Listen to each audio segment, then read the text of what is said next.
देखिए, presumption as to documents 30 years old, what is this concept? कहता है कि वेयर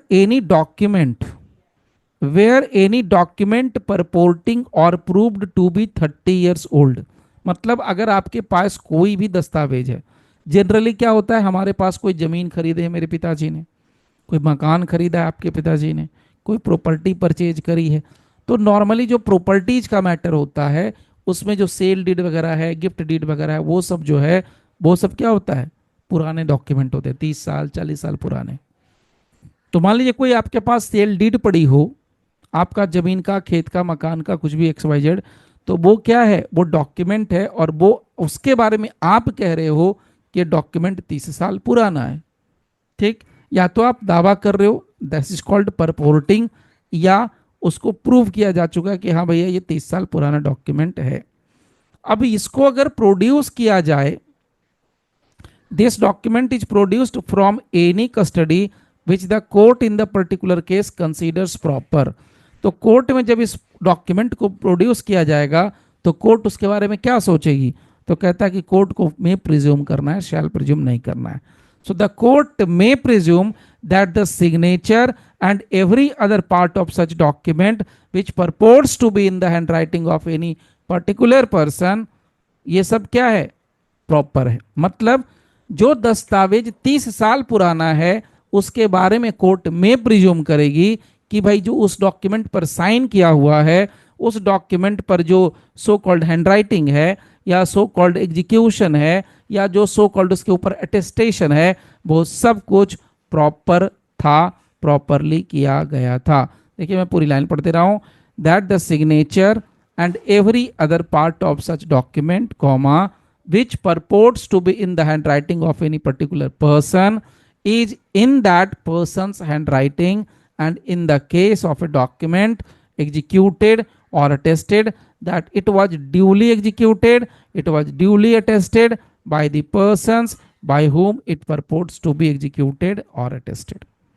तो मतलब हम ये मान के चलेंगे, एज ए जज आपको ये मान लेना है कि भैया वो सब कुछ ओके ओके ओके ओके था। अब लेकिन यहां पर एक पेच है, बहुत शानदार वाला पेच है। व्हाट इज दैट पेच? यहां कहता है कि कोर्ट जो है मे प्रिज्यूम करेगी। नाउ तो what is the situation reward may presume? May presume का कॉन्सेप्ट क्या कर रहा है? मे प्रिज्यूम क्यों लिखा गया, या मे प्रिज्यूम का इफेक्ट क्या होगा?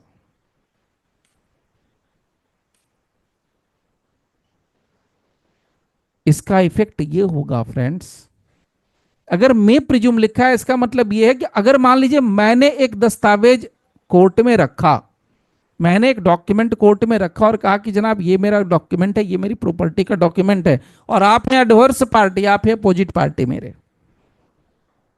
तो मे प्रिज्यूम करने का मतलब यह है कि आप अगर एडवर्स पार्टी हैं तो आप क्या कर सकते हैं, आप मेरे डॉक्यूमेंट को गलत साबित करने के लिए आप विटनेस बुला सकते हैं।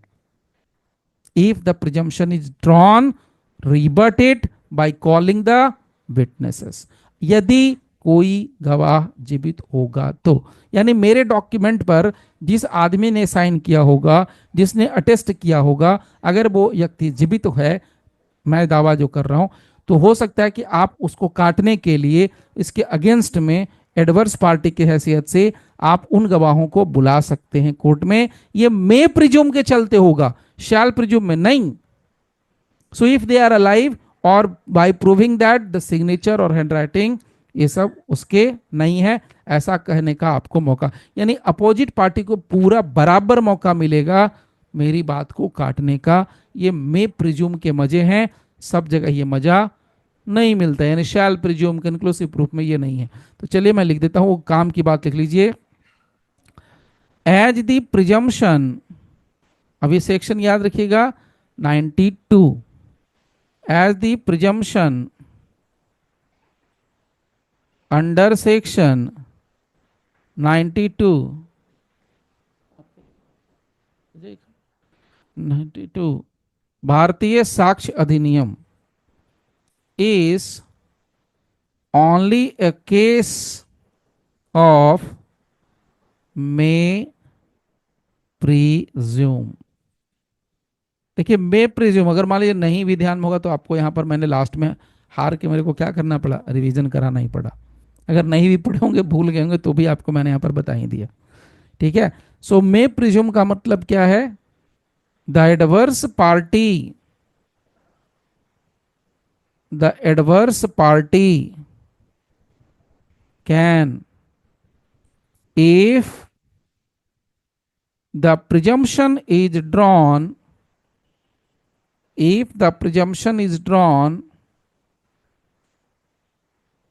तो क्या कर सकते हैं आप, एडवर्स पार्टी क्या करेगी, रीबट कर सकती है। रीबट का मतलब होता है भाई खंडन करना। ये रीबट अगर नहीं पढ़ पा रहे हैं ठीक से तो मैं लिख दे रहा हूँ, अलग कलर से ही लिख देता हूँ, रीबट, REBUT। सो रीबट कर सकते हैं, खंडन कर सकते हैं, रीबट एट, कैसे, बाय कॉलिंग विटनेस, गवाह को बुला लो, बाय कॉलिंग द विटनेसेस, यदि वो जिंदा होगा तो, इफ दे आर अलाइव, यदि वो जिंदा होगा तो, और कैसे, by proving that the signatures, या तो आप साबित कर सकते हैं कि जो मेरी डॉक्यूमेंट पर साइन किया हुआ है, सिग्नेचर, या जो मेरी डॉक्यूमेंट पर हैंडराइटिंग लिखा गया है, हैंडराइटिंग ऑफ द एग्जीक्यूटेंट, वो सब फर्जी है, गलत है। आपको मौका मिलेगा, इसीलिए मैं प्रिज्यूम लिखा हुआ है, executant and of the attesting witness, attest करने वाला witness, attesting witness are not theirs, are not theirs. बात खत्म हो गई। क्लियर। ये है यहाँ पर फंडा, ये है सेक्शन 92। और ये पुराने वाले एक्ट में सो कॉल्ड सेक्शन हुआ करता था, मैं अगर गलत नहीं हूँ तो 90 था या 90 ये था, just forget, yes 90, section 90 Indian evidence act. Sir एक बार फिर से रिव्यू। दिखा दे रहे, क्या बोलिए। सर सिग्नेचर और हैंडराइटिंग ऑफ द, उसके बाद सर क्या है? एग्जीक्यूटेंट, एग्जीक्यूटेंट, एग्जीक्यूटेंट मतलब जो साइन करता है, एग्जीक्यूटेंट। कभी घर का रजिस्ट्री करवाए हैं खेत वेत का, कि नहीं करवाए हैं, बताइए, कभी रजिस्ट्री ऑफिस गए हैं। रजिस्ट्री ऑफिस तो गए हैं सर, पर करवाए नहीं अभी कुछ। मेरे सर थे तो एक स्टूडेंट लड़की को बोले कि बेटा तुम कभी रजिस्ट्री करवाई हो, बोले नहीं सर, तो बोले जाके पापा को बोलना मेरे नाम से ना मेरा हिस्सा काट के दे दो। लड़की जाके बोली पिताजी सर बोले हैं कि मेरा घर का हिस्सा बांट के मेरे को दे दो, जो लड़की को दे देना था, दे देना था। तो ये गलती नहीं करेंगे आपको बोलने का। तो रजिस्ट्री अगर गए हैं करने के लिए, नहीं गए तो जाइएगा, तो देखिए जो साइन करता है उसको हम एग्जीक्यूटेंट बोलते हैं, एग्जीक्यूटेंट बस। और एक बंदा होता है जो अटेस्ट करता है, टेस्टिंग विटनेस।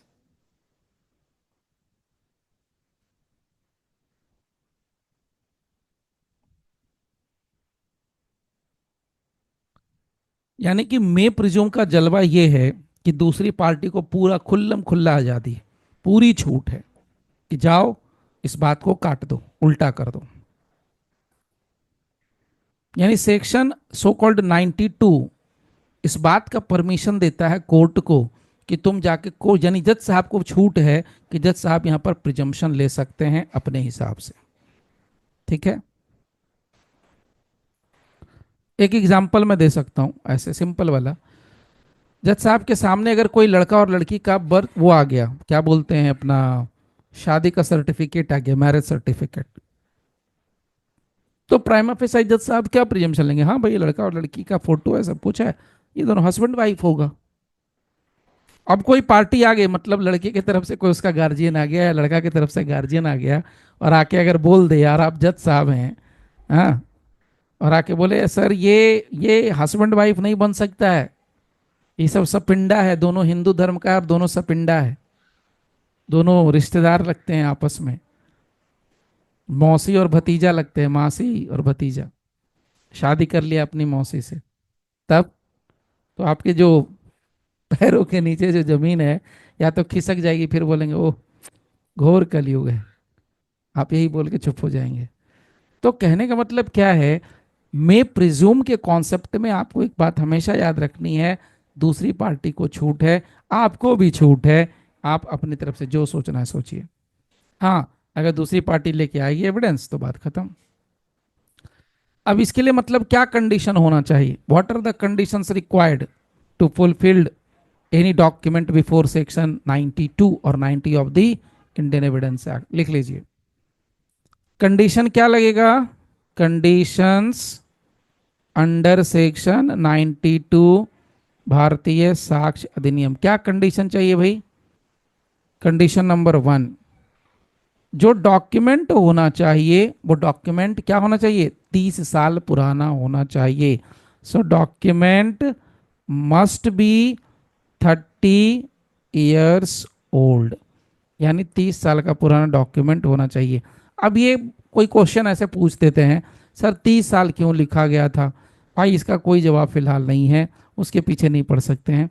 ये और मैं मज़ेदार चीज़ और बताऊं, ये 30 साल वाला जो कॉन्सेप्ट है ये अंग्रेजों की देन है, 1872, और उसी जमाने से ये चल के आ रहा है। ठीक है, अब उसको हमने क्या कर लिया, कॉपी कर लिया, अभी भी क्या है 30 years ओल्ड ही है, इसे मैंने कुछ नहीं करना है, ये 30 years ओल्ड ही है। नंबर 2, सेकंड कंडीशन क्या होगा, document is produced from a custody which the court considers to be proper, to be proper in the particular case।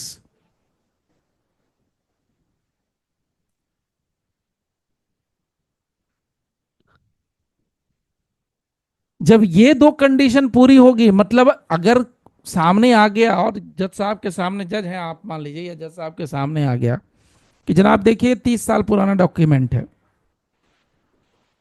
Number 1। Number 2, जो ये प्रोड्यूस करने वाला बंदा है वो सही है, जेन्युइन है। So document is produced from a custody, जो कि कोर्ट को लगता है कि सही है, प्रॉपर कस्टडी से आ रहा है। अगर ये दो चीज आपकी आंखों के सामने गुजर गया, आ गया, तो आप अब कहेंगे अरे कोई दिक्कत नहीं, अब तो मैं प्रिज्यूम कर सकता हूं, अब सब कुछ ओके ओके है। तब आप कहेंगे अच्छा ये जो 30 साल पुराना जो दस्तावेज है ना, इस पर जो साइन होगा, जो हैंड राइटिंग होगा, वो सब सही है, सही आदमी ने साइन किया होगा, सही आदमी का हैंड राइटिंग होगा, फर्जी वाला कुछ नहीं होगा। अब हो सकता है दूसरी पार्टी आए कहे जनाब आप जो सोच रहे हैं ना वो सही नहीं है, वो गलत है, सब फर्जी वाला, सब गोलमोल है।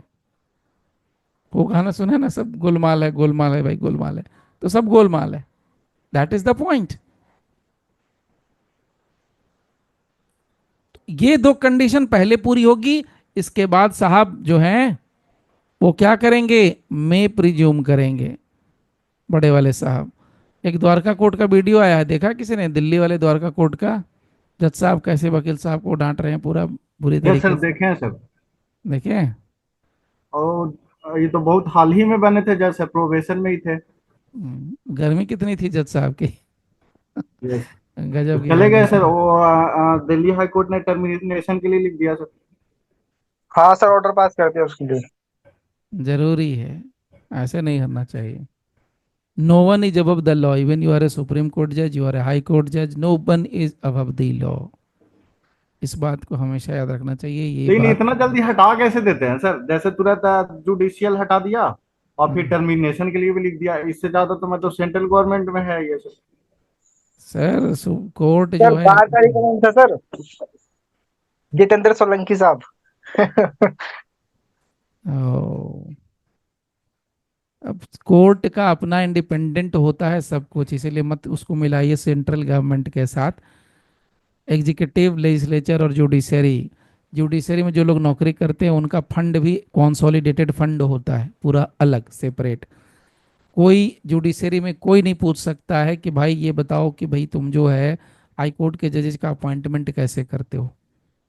उसको क्या बोलते हैं, हाई कोर्ट के जजेस की जो अपॉइंटमेंट होती है सुप्रीम कोर्ट के जजेस की, क्या बोलते हैं उसको? Collegium. Collegium. So no one can ask, कोई नहीं पूछ सकता है कि हाँ उस जज साहब के अंदर ऐसी कौन सी खास बात थी कि आपने उसको, कॉलेजियम ने उसको अप्रूव कर दिया और मेरे को रिजेक्ट कर दिया। ये बेसिकली अंबेडकर साहब ने दिया था, उन्होंने नहीं सोचा था कि मिसयूज होगा। अब हो रहा है वो अलग बात है, लोग अब अलग अलग तरीके से इस पर कमेंट करते हैं, लेकिन कहा जाता है कि कॉलेजियम में गड़बड़ी है, मतलब एक पर्टिकुलर टाइप से ही लोग आ रहे हैं जा रहे हैं और कुछ नहीं हो रहा है, ये सीन बन रहा है। खास करके SC ST वाले लोग ज़्यादा इस पर बवाल मचा रहे हैं। ओके, सो अब एक सवाल छोटा सा आता है, ये बताइए, इतने देर से हम लोग 30 साल 30 साल 30 साल गिने जा रहे हैं, चिल्लाए जा रहे हैं, 30 साल कहाँ से काउंट करेंगे? 30 साल काउंट कहाँ से करेंगे बताइए?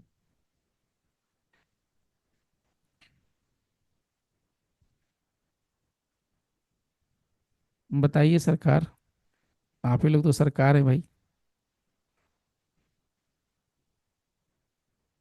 30 साल 30 इयर्स कहाँ से काउंट करेंगे? लिख लीजिए, द पीरियड ऑफ 30 इयर्स क्या है, लिखो भाई आप लोग, ये ऐसे ही तकलीफ दे देता है कभी कभी, सब इंटरनेट का कमाल है। The period of 30 years has to be record, record का मतलब होता है गिनना, हैज टू बी रिकॉर्ड, जो काम की लाइन है उसी को देखना, इसे फालतू फालतू मत देखना।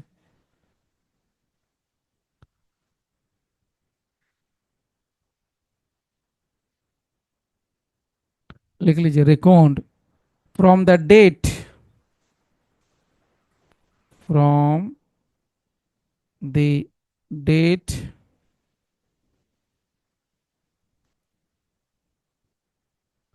which the document bears, which the document bears, which the document bears, which the document bears। मेरे पैड में कुछ लगता है दिक्कत आ गई है, इसीलिए ऐसे हो रहा है, ठीक है, या नेट का कुछ इशू का, आई डोंट नो, आप लोग उतार लेना एज फार एज पॉसिबल, सही सही साफ सुथरा। ओके, तो ये हो गया 30 का मामला, उसके बाद आगे बढ़िए। सर लास्ट में क्या लिखवाया sir? Which the document bears, BEARS, भालू वाला बियर लिखिए, उसमें इस लगा दीजिए। इसमें एक सुप्रीम कोर्ट का शानदार केस है, क्यों इस केस को बता रहा हूं वो जानिए फिर। सुप्रीम कोर्ट ने केस हुआ था, मैं लिख नहीं सकता, मैं पहले बोल दे रहा हूँ, नोट करना पड़ेगा, आई डोंट थिंक सो अभी लिखने की कंडीशन में आ रहा है। केस का नाम है भरपूर सिंह, BHARPUR,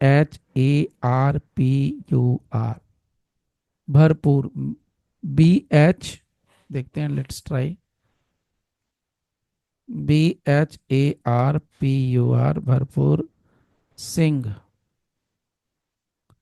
वर्सेस शमशेर सिंह, शमशेर, शमशेर सिंह। ये 2009 का है, ज्यादा पुराना नहीं है। सुप्रीम कोर्ट ने कहा इसमें कि 30 साल वाला जो क्राइटेरिया है ना, ये वसीयत के ऊपर लागू नहीं होता है, याद रखिएगा। 30 years old does not apply, does not apply to a will, will का मतलब वसीयत, वसीयत के मामले पर लागू नहीं होता। अब ये पूछ सकते हैं, आपके मन में क्वेश्चन आएगा सर वसीयत की कौन सा, तो वसीयत के लिए भैया सक्सेशन एक्ट है, succession act 1925, Indian succession act, उसके अकॉर्डिंग वसीयत सही है गलत है उसकी जेन्युइननेस चेक की जाती है, ठीक है। तो अगर गलत है सही है तो उसको हम सक्सेशन एक्ट से ओके करते हैं। तो ये रहा हमारा यहाँ पर तक का कॉन्सेप्ट, सेक्शन नंबर 92।